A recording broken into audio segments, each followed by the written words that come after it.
The winter feast at Fenwick Hall had been arranged by Lady Aldwych with the precision of a military campaign, and it showed in every detail. The long table was set for 40, the candelabra polished to a reproach, the flowers brought from the hothouse at considerable expense to prove that Fenwick Hall remained as it had always been, whatever the change of title had done to the family line. She had ordered the footmen into their best livery, the maids into fresh caps, the kitchen to prepare 7 removes, and the cellar to yield its finest Bordeaux. What she had not arranged was the man in the third footman's position, the one standing at the far end of the sideboard with a silver tray of dressed quail, who held himself with a stillness that no footman quite managed, that quality of studied attention more belonging to a man who was accustomed to observing rooms rather than serving them. Nora Hallett noticed him the moment she entered from the kitchen passage. She noticed because it was her habit to notice, and because the habit had kept her from a dozen small disasters in the 3 weeks since she had come to Fenwick Hall. She noticed the way he had positioned himself, where the candlelight did not catch his face directly. She noticed that his hands on the tray were steady, but not trained, a gentleman's hands broad across the knuckle without the fine white scars that a lifetime of silver polish and hot water produced on every footman she had ever known. She noticed that when Lord Aldwich's steward passed behind him, the man in livery did not shift his weight as servants did when their superiors moved through a crowded room. He simply held his ground and watched. Nora was carrying a salver of dressed cresses from the kitchen passage to the far end of the table when their eyes met. She did not look away. She did not know at that moment why she did not look away, except that there was something in his expression that was not the blankness of a man doing his work.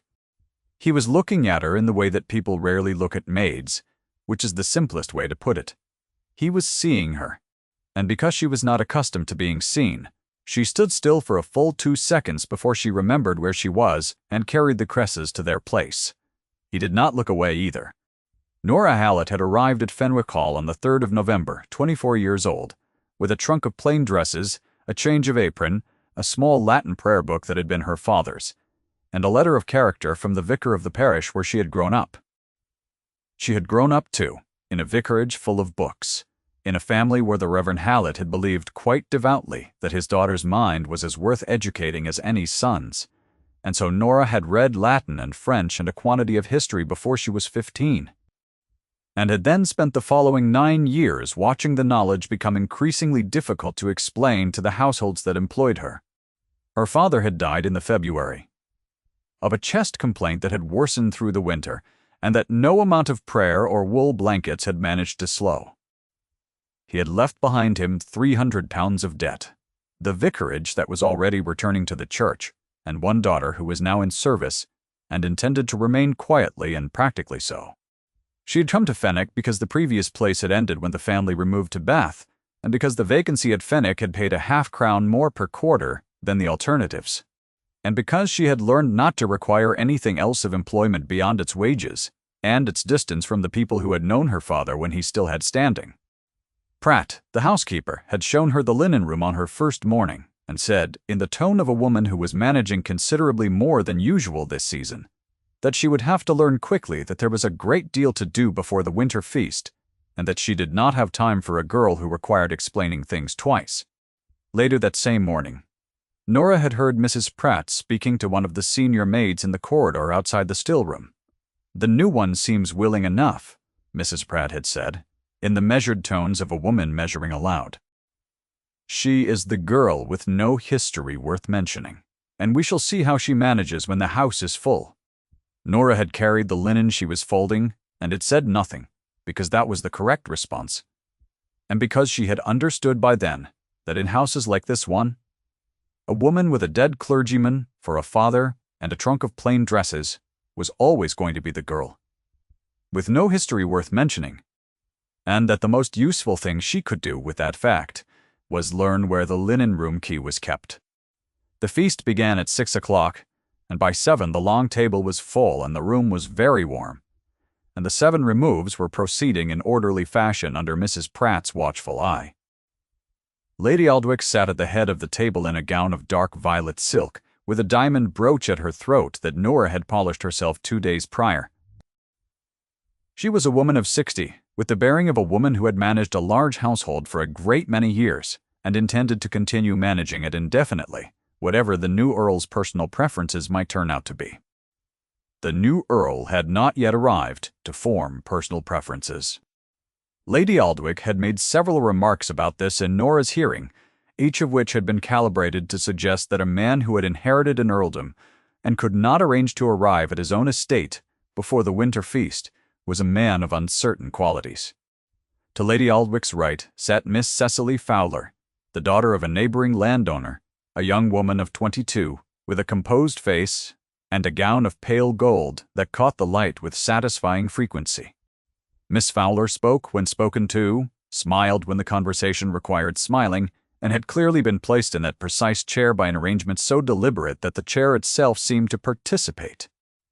Nora was moving between the sideboard and the table with a plate of dressed endive when she found herself beside the man in the third footman's livery again.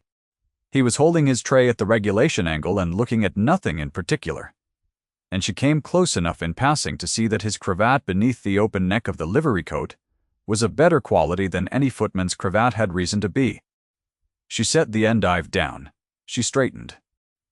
She reached across the sideboard to adjust a sauceboat that had been placed too close to the edge, and as she did, she said, very quietly, in French, because that was what was expected at formal table service when a servant needed to communicate without disturbing the guests. The quail should go to the left of the aspic, not the right. Mrs. Pratt will notice. There was a pause. He answered in French that was entirely too good. Thank you. I will remember. His accent was not a servant's accent. It was not even an educated servant's accent. It was the accent of a man who had learned his French in Paris, rather than from a grammar, and Nora went still beside the sideboard for just long enough to be aware of it. She moved away without looking at him again. She was not quite sure for the remainder of the first remove whether she had understood what she had heard. There were, she supposed, reasons a gentleman might be in a footman's livery at a winter feast. None of them were entirely comfortable reasons, but several of them were the kind that were better not examined too directly by a housemaid who was on her third position in 2 years and needed this one to last through the spring. If you are the sort of person who has ever watched someone do a small private kindness for another person without knowing they are observed, you will understand why Nora did not notice at first that she was being watched. She had slipped out of the dining room at the close of the second remove, while the guests were occupied with the port decanter's arrival, and had made her way to the south passage, where old Mr. Playshay. Sefton, one of the Fenwick tenants, had been waiting since 7 o'clock. Mr. Rindas. Sefton was 81 years old, and profoundly deaf, and had arrived at the hall with a letter from a London solicitor that had been delivered to his cottage in error, and which he could not read because he had never learned, and which he suspected was important because it was sealed with a wax stamp he had not seen before. He had asked Mrs. Pratt, and Mrs. Pratt had sent him to wait.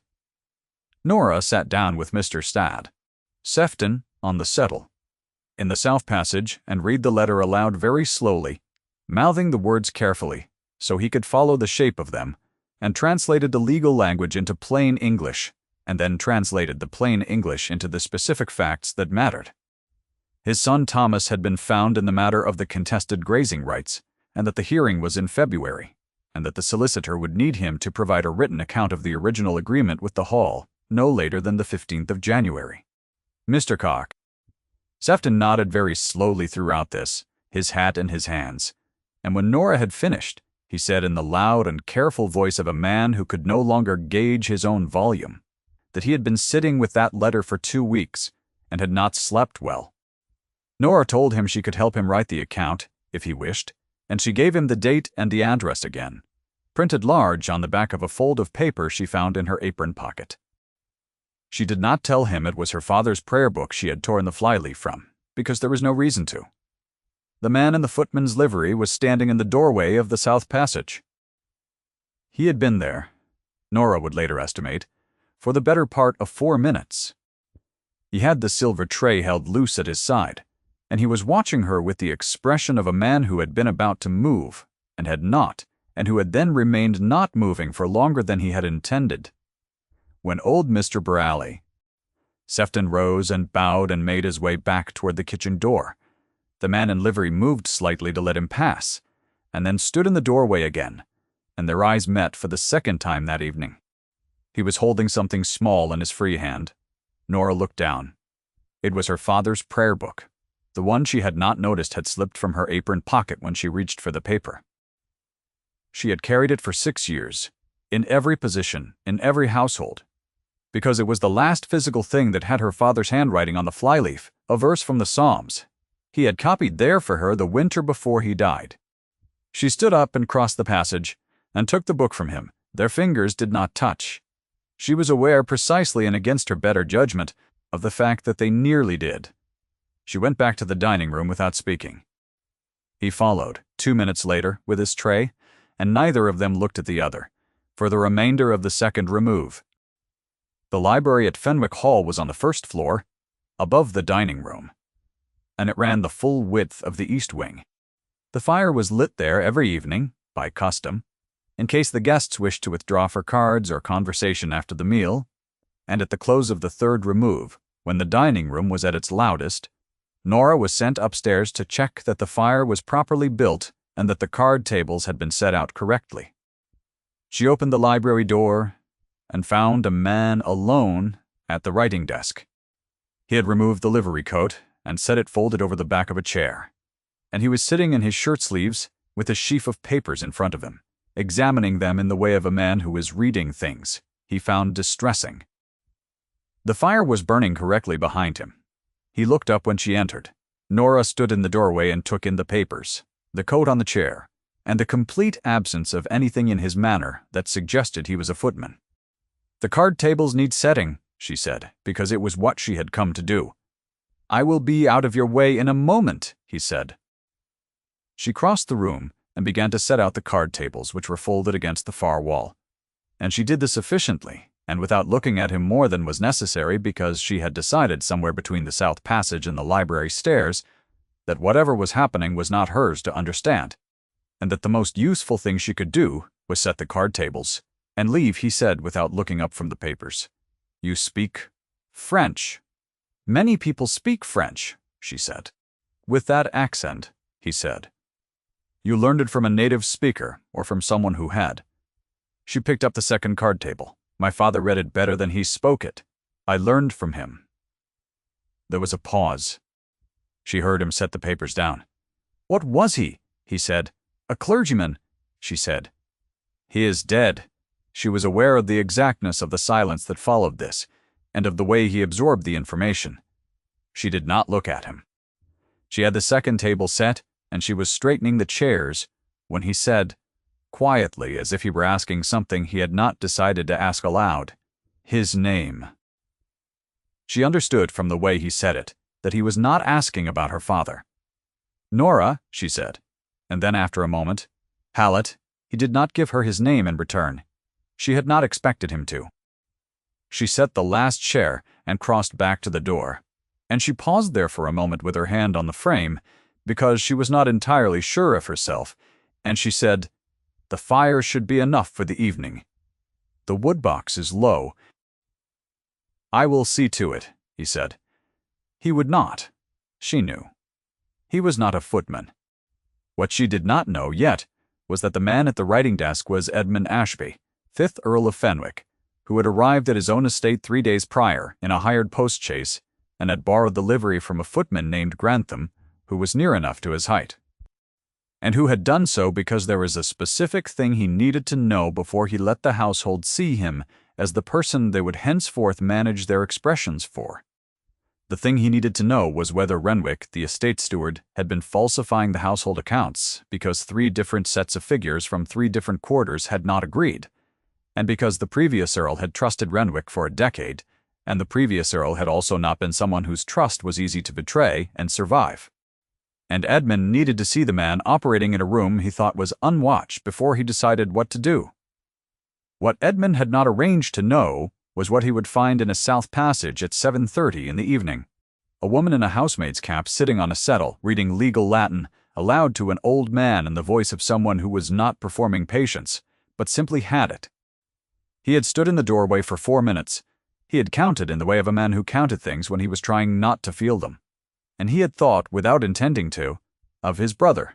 Thomas had had that quality. The quality of attending to things that did not require his attendance without announcing that he was attending to them. He had come home from an evening in the village with mud on his boots and a story about helping a farmer's wife find her goat. And Edmund had said something sharp about the boots and the hour. And Thomas had laughed, and that had been the last conversation they had before the argument 2 days later. And the river. Edmund had been carrying Thomas like a stone behind his sternum for 3 years. He had found that the stone was heaviest in rooms where someone was being quietly, privately good. He set the papers down and looked at the library fire for a long time after she left. Lady Aldwych made her second remark about the new Earl during the fourth remove, when the conversation at her end of the table had turned to the matter of the Fenwick succession and what it might mean for the district. "One cannot," she said to the woman on her left, who was the wife of a neighboring magistrate, "make too much of the lower staff's impressions during a period of transition. The girl with no history worth mentioning will always attach significance to the small attentions of a new household. It is not malice on their part, it is simply the nature of the class." She said it in the tone of someone making a general observation about the world, and did not look in any particular direction when she said it. Miss Fowler, at her right hand, looked at her plate. The woman to Lady Aldwich's left had the grace to change the subject. Nora did not hear this. She was in the kitchen passage with a tray of remove dishes, and she would not hear it until the following morning, when it was reported to her by one of the other maids, in the careful tone of a person delivering information that was meant as warning. What Nora did hear, late in the fifth remove, was the sound of a raised voice from the direction of the steward's room, which was off the main corridor, and which had no business being audible during a formal dinner. She heard it as she was crossing back from the kitchen, and she recognized Renwick's voice, because she had had one previous encounter with Renwick that had settled her opinion of him entirely. That encounter had been 10 days prior, when she had gone to the stores room to fetch the household ledger that Mrs. Pratt had asked for and had found instead of the ledger a set of figures on a loose sheet that did not agree with the quantities she had been inventorying that morning. She had brought the discrepancy to Mrs. Pratt, who had listened, and then said carefully that such matters were for the steward to address. An hour later, Renwick had appeared at the kitchen door and asked to speak with her, and had offered her a coin, a sovereign, which was more than she earned in a month, to say nothing further about the store's discrepancy, as these things were often the result of innocent errors in inventory. She had returned the coin, and said she had no intention of speaking further about it to anyone, which was the honest truth, since she had said what she had to say to Mrs. R. Pratt, and that was the full extent of her involvement in a matter she had no standing to pursue. Renwick had looked at her for a long moment, and then had nodded, and left. The coin had not been offered again. She did not know what was happening in the steward's room during the fifth remove. She knew only that the voice she heard through the wall was Renwick's, and that it held the tone of a man who had stopped calculating and was simply defending himself. The sixth remove came and went, and the guests began to withdraw toward the library. And it was during this movement through the house, when the dining room was being cleared, and the hall was full of rustling skirts, and the low conversation of people who had eaten well, and drunk well, and were pleased with themselves, that a man came down the main staircase in clothes that were not of Footman's livery. He was wearing a dark blue coat that had been made for him specifically, and his cravat was white and correctly tied, and he descended the stairs with the particular quality of stillness he had carried all evening, but visible now in a different frame. Lady Aldwych, who was crossing the hall toward the library with Miss Fowler at her side, stopped. The room understood, in stages, what it was looking at. Edmund, the Earl of Fenwick, occupant of the title, owner of the hall, the 47 tenants, the library, the stables, the accounts that Renwick had been falsifying for 2 years, and the winter feast that Lady Aldwych had arranged to demonstrate that nothing had changed. He looked at the assembled guests with the expression of a man who had spent the evening finding out precisely what was true, and who intended to be, henceforth, in the rooms where he could not be managed. Lady Aldwych recovered first. Lord Fenwick, she said, and there was a great deal inside those two words, none of it quite complaint and all of it protest. We had not expected you this evening. I was here this evening, he said. I found the arrangements admirably thorough. He greeted the guests who came forward. He accepted their congratulations on the inheritance with the correct brief formality. He spoke for 3 minutes with Mr. Darr. Fowler about the northern grazing question, and for 1 minute with the vicar about the spring repairs to the church roof, and he did all of this in the manner of a man who was doing the necessary thing while also doing something else, which was looking for a particular person in the room and not finding her. Lady Aldwych, who had been watching him, understood this in the way that women who have managed households for 40 years understand the movement of attention in a crowded room. She stepped forward. The staff have worked admirably this evening, she said, though of course the lower household will have retired now, that the formal work is complete. One does not need to detain them further. I imagine not, he said. He said it pleasantly. He made no further remark and allowed himself to be guided toward the library, and spent 45 minutes performing the social obligations of the evening, cards, conversation, brandy, while something settled in him, cold and purposeful, the way a resolution settles when a man has finally decided to stop calculating and simply act. Nora had her cloak on. She had been helping clear the dining room until 11 o'clock. And then Mrs. Pratt had released the lower staff, and Nora had gone to her room on the upper floor and had sat on the edge of her bed for some minutes, and had then got up and found her cloak and put it on, and taken her trunk out from under the bed and begun to consider what was in it that could be packed in the dark in the next hour before the household woke. She was not in the habit of making decisions this way. She was practical and considered, and she had learned that precipitate action was almost always more expensive than patience. She knew this. She also knew that she had been at some point in the last 4 hours very foolish, and that the specific shape of her foolishness was the kind that required distance to resolve, because proximity to a man in a footman's livery who answered French with a Paris accent and stood in doorways watching her read Latin aloud to old men was not. Proximity she was capable of being sensible inside. She had her trunk half packed when there was a knock at the servants' corridor door. She stood very still. "Miss Hallett," said a voice that was not Mrs. Pratt's. She crossed the room and opened the door, because there was no reasonable alternative. He was standing in the servants' corridor in his formal coat, with a single candle from the hall sconce, and he looked at the cloak on her shoulders and the half-packed trunk visible behind her, and he said nothing for a moment. "You are leaving," he said. "The feast is over," she said. "I thought to make an early start." He looked at her with the expression of a man who was deciding whether to say the thing he had come to say, or the thing that would be easier. And then he held up, in his free hand, the prayer book. She stared at it. "It fell again," he said, "when you were carrying the last remove. Mrs. Pratt gave it to me." She did not know whose it was. She did not know why she had thought he would not find out whose it was. She took the book from him. This time, their fingers did touch, briefly, over the worn leather cover, and she felt the contact in the specific way that the body registers small events that the mind has been refusing to allow. He said, quietly, "Nora." It was the first time. It landed like a stone in water. "Come downstairs," he said. "There is something I need to do first, and then I would like to speak with you." "My lord," she said carefully, because she had understood by now what the formal coat and the manner of the evening meant. "I do not think that is advisable." "It is not," he said. "Particularly advisable. Come anyway."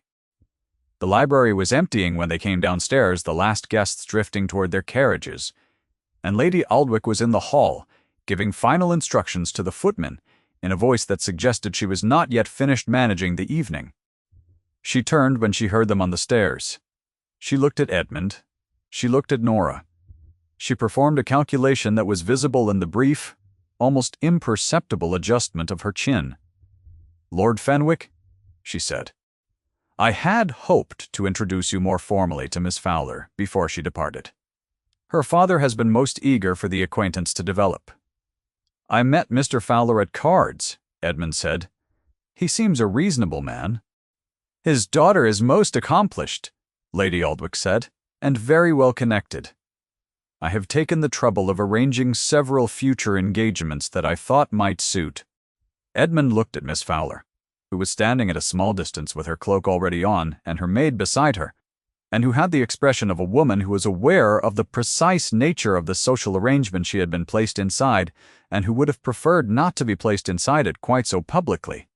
He said, in the level, specific way of a man who was not raising his voice and did not need to, "Miss Hallett is the woman I intend to make my countess." They landed in the hall, with the weight of a thing that could not be called back, and the hall received them in silence, and the silence lasted long enough that it was audible in the specific way that silences are audible when they contain more than quiet. Lady Aldwich's fan, which she had been holding at the angle of a woman who controlled rooms, lowered. She said, "I beg your pardon. I believe you heard me clearly." Edmund said, "I will discuss the practical arrangements with Mr. Pland. Grange in the morning." He glanced toward the dining room, where the estate solicitor had been playing cards for the last hour with two of the neighbors. "He is still in the house, I think." Lady Aldwich's mouth opened. It did not produce, immediately, any words. Miss Fowler said, in a quiet and collected voice that Nora would remember afterward with genuine respect, "I wish you joy of it, Lord Fenwick." She nodded, once to Nora, and turned toward the door, and her maid followed her, and the footman moved to open the door, and that was the last Nora ever saw of Cecily Fowler, who was not cruel, and who had understood the room faster than the room deserved. Lady Aldwych found her voice eventually.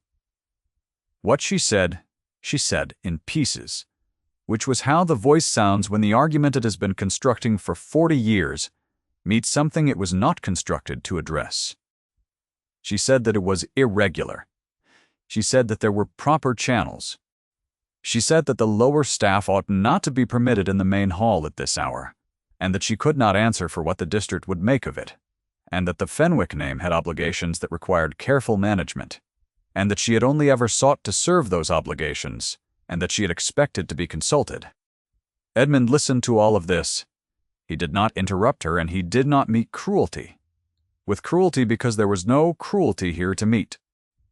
She was a woman whose confidence was real, and whose map of the world had simply proved this evening to be a size too small. When she had finished, he said, "Your management of this estate during the interregnum has been thorough, and I have said so to Grange. I will ensure that your jointure is reviewed before the quarter." It was not a punishment. It was a fact, stated plainly. Lady Aldwych looked at him for a long moment. Then she looked at Nora, and something in her expression shifted, very slightly, from calculation to something more ambivalent and more human, and she turned and walked toward the drawing room without further remark, and did not come down again that evening. Mr. Grange, who had appeared in the dining room doorway at some point during these proceedings with a glass of brandy he was no longer drinking, made a note in the margin of the paper he was carrying, cleared his throat, and said he would be at the hall at 9 o'clock. Nora was standing in the middle of the hall with her cloak on. She was aware of many things at once, among them the footmen who were still present, and not quite looking at her, the candles burning low in the sconces, the fact that her trunk was half packed upstairs, the fact that her heart was doing something architecturally unreliable in her chest. She was aware that the man who had just done an irrevocable thing in a public hall was standing 3 feet away from her, and that neither of them had said anything since he had said her name on the servant's stair. "You did not ask me," she said. "No," he said, "I did not." She looked at him with the expression she had been suppressing since the South Passage, which was the expression of a woman who was very tired of suppressing expressions, and she said, "You should have asked me." "Yes," he said, "I should have. Will you sit down with me for a few minutes in the library and tell me whether what I have just done is entirely unacceptable?" She considered this for a moment. "Only a few minutes," she said. They had, in the end, more than a few minutes. The fire in the library was still burning, and the house settled into quiet around them, and the night outside had the particular quality of a night that is about to become the first frost of winter, clear and cold and very still. The prayer book was on the desk between them, open to the flyleaf where her father had copied out the verse, "I will both lay me down and sleep in peace," in the plain hand of a man who had believed the words completely. Edmund read it without being invited to. He did not comment on it. He was silent for a moment, and then he said, "My brother's name was Thomas. He died 3 years ago. He fell into the river near our family's estate in November, and the water was very cold, and I had sent him out of the house in anger 2 days before."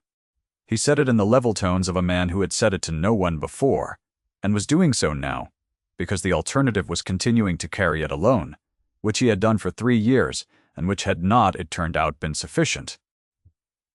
"I came to Fenwick in the Livery, because I needed to see what was true before I became the person this house would manage. Its expressions for I have been since Thomas, very concerned with what is true and what is performed." Nora looked at the fire. "In the South Passage," she said. "You stayed for 4 minutes." "Yes," he said. "You were going to leave. I was. And then you reached for your father's book, and I did not." She was quiet for a moment. Outside the library window, the first snow of the season was beginning. Not the serious snow of deep winter, but the tentative kind. The kind that does not know yet whether it intends to stay. The flakes moved slowly past the glass, and were extinguished against the warmth of the stone below. She said, "You should know that I have been in 3 positions in 2 years, and that I have no family connections worth naming, and that I am the daughter of a man who died with debts that I cannot address on a maid's wages, and that I read Latin and French and history, and have been careful not to let it become inconvenient for my employers." He said, "I know, Mrs. Pratt told me. When she gave me the book, she also said, without my asking, that you had refused Renwick's sovereign, and had gone to her directly, and had not made a fuss about it afterward." She said it in the tone of someone who considered this a significantly better quality than most of what Fenwick Hall had recently offered. Nora looked at him. "Renwick," he said, "will be leaving the position. The account irregularities are documented. Grange has them." She absorbed this. She looked at the prayer book on the desk. She looked at the snow against the window, and the fire behind him, and at the man himself, who was sitting across from her in the library of his own estate in the early hours of a winter morning, and who had spent the evening in a footman's livery, not because it was easy, but because it was the only method he had trusted to find out what was real. She picked up the prayer book and closed it and held it for a moment. "Yes," she said. He looked at her. "To the question you should have asked me," she said. "In the hall." The fire shifted, sending up a brief shower of sparks that settled and went dark. Outside, the snow was coming more steadily now, laying itself quietly over the gravel, over the kitchen garden, over the stone wall at the edge of the park, over all of it, as if it intended this time to stay. She set the prayer book on the desk. He set his hand very briefly over hers. Not a gesture of ownership, not of possession, but of the particular kind of attention that a man gives to something he is afraid of losing. And then his hand was gone, and they were sitting in the library at Fenwick Hall on the first night of snow. And the house was quiet, and the feast was over, and Nora, who had arrived with a trunk and a character letter, and the careful intention of not requiring anything she was not entitled to, sat for a long time in the warmth of a fire that was, at last, hers to be warm beside. If you stayed until the end of this story, I am glad of your company. Leave a word in the comments for Nora if she moved you. She would not ask for it herself. The prayer book stayed on the desk for a long time after that evening. Not as a relic or a symbol, but simply as a book that had found, at last, a household large enough to hold it. She had not needed to carry it in her apron pocket anymore. She left it on the desk in the library, open to her father's verse, and it remained there through Christmas and into the New Year. And some morning she would find, when she came in, that Edmund had been in the room before her, and that the book had been moved slightly, as if he had picked it up and set it down again. Carefully, as a man does with something that belongs to a person he does not wish to disturb. She did not mention it, Some things are truest when they remain unspoken, held between two people like a breath that does not need to be exhaled to be real. The snow that fell the night of the winter feast stayed through January. It lay over the park and the kitchen garden and the churchyard at the edge of the Fenwick land, and every morning Nora could see it from the library window, and every morning it looked the same. Clean and still and white and patient and entirely indifferent to what the season had decided about what was possible. Old Mr. Dissel. Sefton sent his written account of the grazing agreement in the first week of January, in a hand that was large and careful and clearly done with effort. Inside the envelope was a folded piece of paper on which he had written, in the same large hand, the words, "Thank you," nothing else. She read it twice, and then set it inside the prayer book, and turned back to the window and watched the snow.